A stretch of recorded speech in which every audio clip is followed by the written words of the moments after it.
ஒரு அரசனும் அமைச்சரும் ஒரு நாள் ரொம்ப சாவகாசமாக பேசிக்கிட்டு இருந்தாங்களாம். அரசன் அமைச்சரை பார்த்து ஒரு கேள்வி கேட்டிருக்கார்.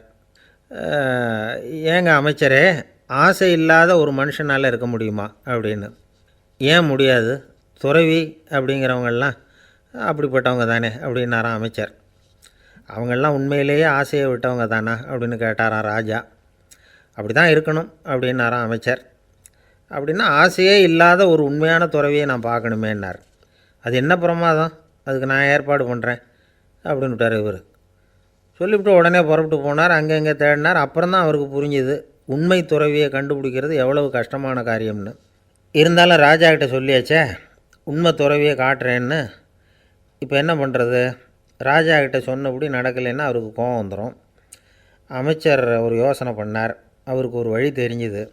அதுதான் சரின்னு முடிவு பண்ணார். அதாவது அந்த ஊரில் அவருக்கு தெரிஞ்ச நாடக நடிகர் ஒருத்தர் இருக்கிறார், நல்லா நடிப்பார்.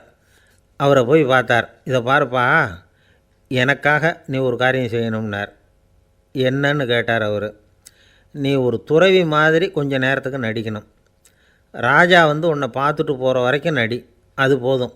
அதுக்காக உனக்கு 10,000 ரூபா தரேன் அப்படின்னார். அவர் எந்த காலத்தில் இவ்வளவு பணத்தை மொத்தமாக பார்த்துருக்கார். அதனால் உடனே சரின்னு ஒத்துக்கிட்டார். அமைச்சர் அரண்மனைக்கு திரும்பி வந்தார். என்ன அமைச்சரே, இன்னுமா ஒரு உண்மையான துறவி கிடைக்கலன்னார். உண்மையான துறவி ஒருத்தரை இப்போ தான் கொஞ்சம் நேரத்துக்கு முன்னாடி பார்த்து பேசிவிட்டு வர்றேன்.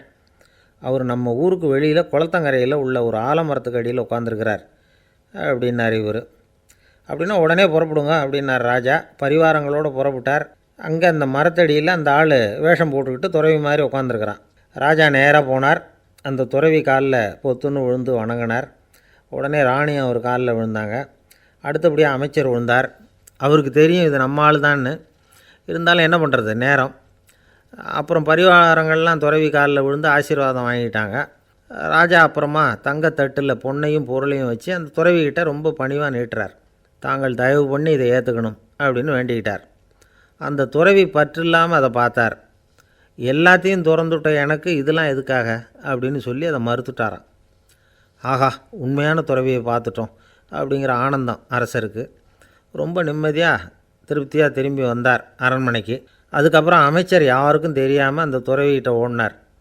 சொன்ன பிரகாரம் பணத்தை நீட்டினார். இந்தாப்பா, நான் உங்ககிட்ட சொன்னபடி 10,000 ரூபா பணம் எடுத்துக்கோ அப்படின்னார். அந்த ஆள் ராஜா கிட்ட சொன்னது மாதிரியே எல்லாத்தையும் திறந்துவிட்ட எனக்கு இதெல்லாம் எதுக்காக வேணாம் அப்படின்னு விட்டாராம். நடித்த வரைக்கும் போதும்ப்பா, இனிமேல் இந்த நாடக வசனம்லாம் வேணாம், வேஷத்தை கலைச்சிரு, பணத்தை வாங்கிக்கோன்னார். இல்லைங்க, இது வேஷம் இல்லை, இது வசனமும் இல்லை, இது உண்மை. கொஞ்ச நேரம் துறவி மாதிரி நடித்ததுக்கே இந்த தேசத்து ராஜா ராணி அமைச்சர் பரிவாரங்கள் எல்லாம் என் காலில் விழுந்து வணங்குறாங்க. அப்படின்னா உண்மையான துறவியாக இருக்கிறது எவ்வளவு பெருமையான விஷயம். நான் உண்மையான துறவியாக ஆக போகிறேன், அப்படி முடிவும் பண்ணிட்டேன் அப்படின்னார் அந்த நடிகர். வேஷம் கூட எப்படிப்பட்ட விளைவுகளை உண்டு பண்ணுது பார்த்தீங்களா. நம்மால் ஒருத்தன் ரொம்ப வசதியாக தான் இருந்தான். ஒரு நாள் அவன் சொத்து பூரா திருட்டு போட்டுது. அதுக்கப்புறம் இவன் துறவி மாதிரி ஆகிட்டான். ஊர் ஊராக சுற்றினான்.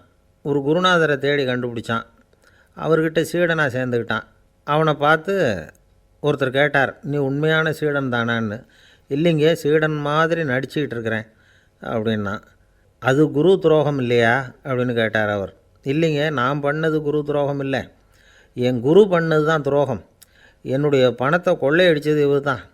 அதை எங்கே வச்சுருக்காருன்னு கண்டுபிடிக்கிறதுக்காக தான் இவர்கிட்ட சீடனாக சேர்ந்துருக்கிறேன் அப்படின்னா.